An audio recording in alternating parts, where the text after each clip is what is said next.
like we're like a self-help group. How you doing? My name is, as you heard, Erica Baker. I'm from Queen's University in Kingston, Ontario. Shout out to my two other peers who came from Kingston today. To talk about time travel, it took us 3 days by snowshoe just to get to the airport. Just kidding, but it is actually snowing at our home institution. So we're very happy to be in California, although I hear it's cold. I'm quite happy. I'm ready to put away my winter jacket since it's almost May. Anyway, so I am in Kinesiology and Health Studies. I know some people have trouble saying kinesiology down here. I don't think it's very common, but I'm also new to the field myself. My undergraduate degree is actually from the University of British Columbia in critical Indigenous studies, and most of my research centers around critical Indigenous studies and still does. This has been kind of a side project that I've been able to explore, starting my master's in Kinesiology and Health Studies now. So I'm also new, as I mentioned, kind of to this gender studies scene. So I please ask you to be nice to the newbie with your questions. It's my first time engaging with a lot of this theory. And before I begin, I do want to acknowledge that this conference is situated on the land of the Tongva peoples. I did some research before the presentation to see whose land we are traditionally situated upon. It's my common practice in Canada to acknowledge whose territory I'm on, so today I want to do that and acknowledge that we're on land that has been, people have been dispossessed by settlers, and I am also a settler, and the experience of colonization is still ongoing. So as you can see from the title of my presentation, I'm going to talk about cosmetically altered peoples.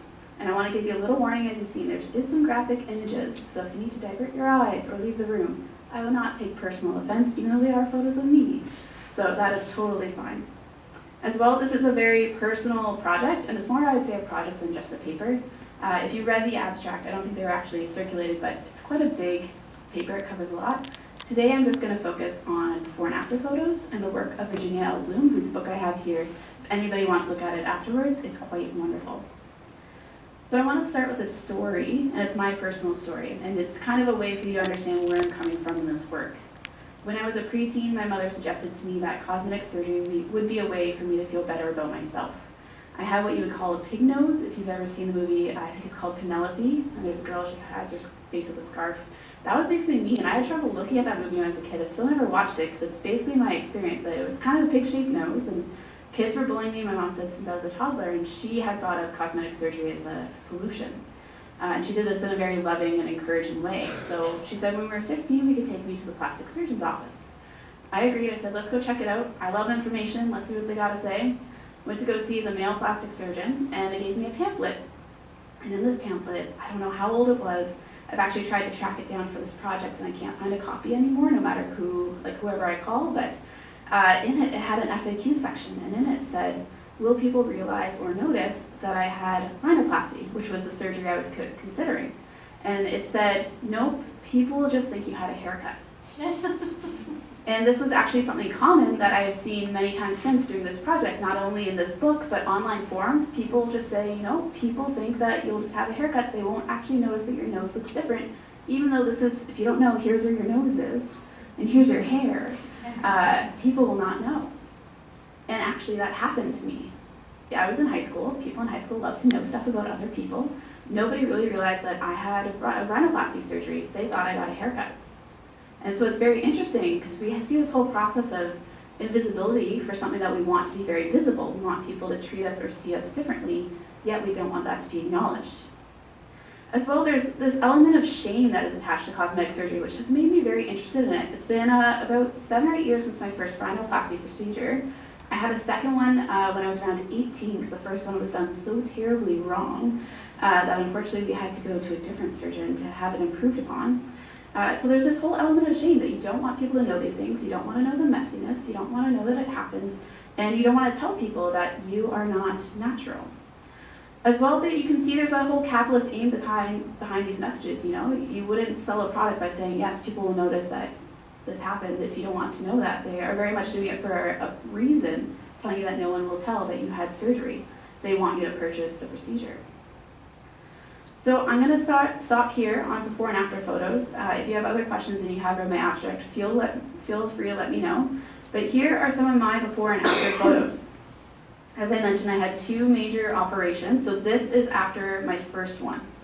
I have contacted my first surgeon on many occasions over many months to get the photos released to me, and his office still passively denies it.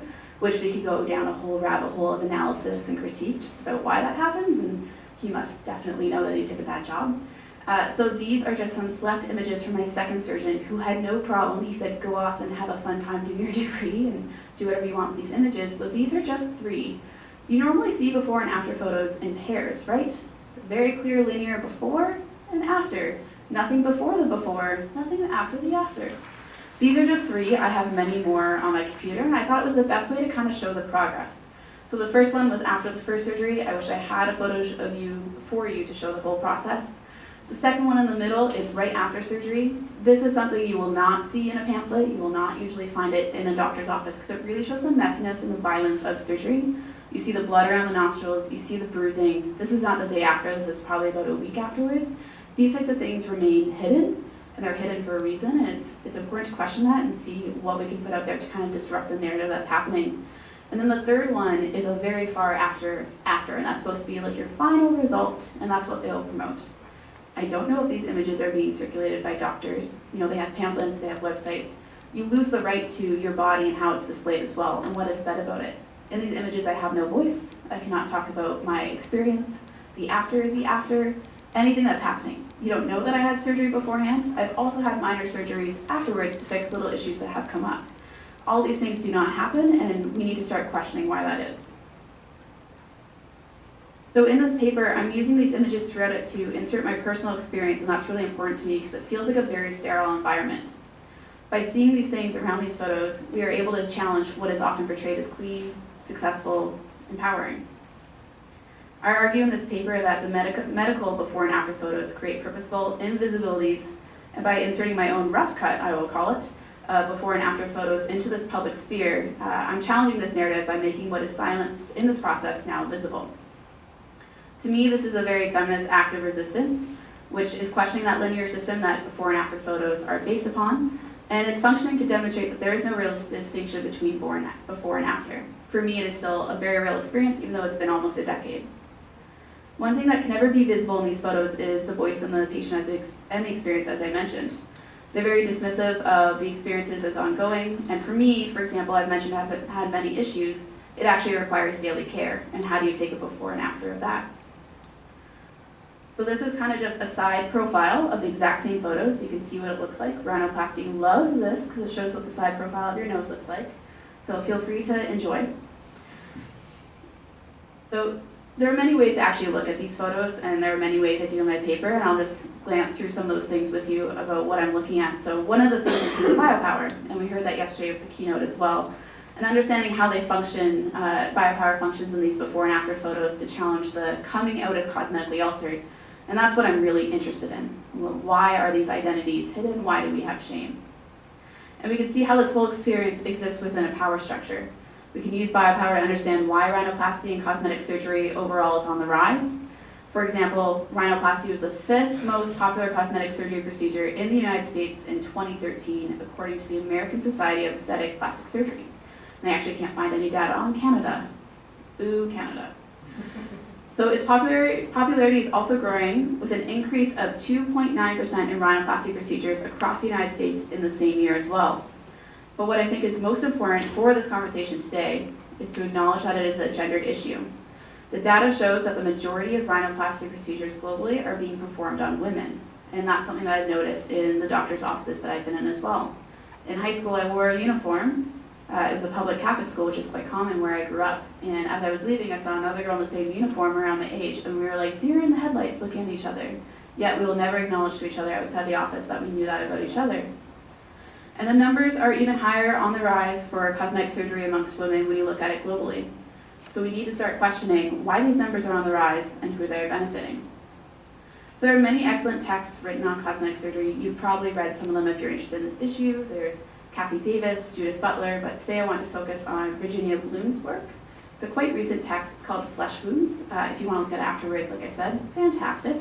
She's actually one of the first, maybe only people I've read who identifies as a multi-time rhinoplasty patient or a cosmetically altered person writing about this stuff, period. And I enjoy that it's very personal, and she actually goes back to her surgeons and asks them questions, and it's very fascinating.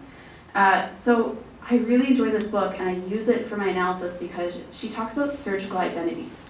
And in this, she talks about the complexity and that it's an ongoing thing that is now a part of you after the surgery.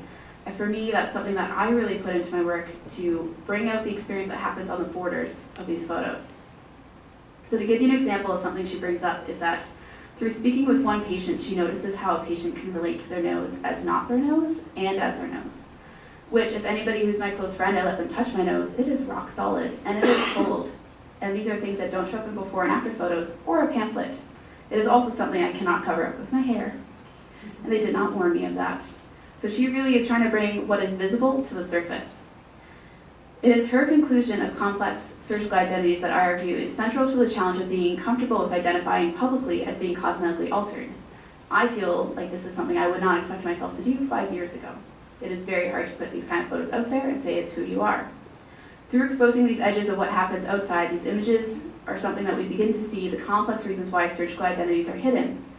Other spaces where you can really see this tension, for example, is online, where you can still remain visible but invisible as you do a Google search, for example, of talking about this issue. You find like a Yahoo forum. There's even businesses that are benefiting off of this, like Real Self. It's an online community for people who have cosmetic surgery or considering it. So we need to see who's benefiting from this system as well. So to conclude, through connecting these medical before and after photos to the post-surgery experience that Bloom talks about, we can see how these photos can complicate, simplify, and essentialize the way women are coming to understand themselves post-surgery, and it creates mixed messaging for what people need when they're considering such options. What Bloom demonstrates is a feminist intervention into a capitalist and patriarchal practice, being cosmetic surgery, that I expand to before and after photos in my situation. I argue that feminist interventions such as these are needed. For me, this is the correct avenue, but for others, it may be a different way to showcase what they want to disrupt. And very much so, we need to start looking at what ways we can dismiss ideas of shame or feelings of shame, because I feel like that is really what is at the axis of challenges with coming out as cosmetically altered. That is all I have for you. Thank you very much, and I hope to see you in snowy Canada.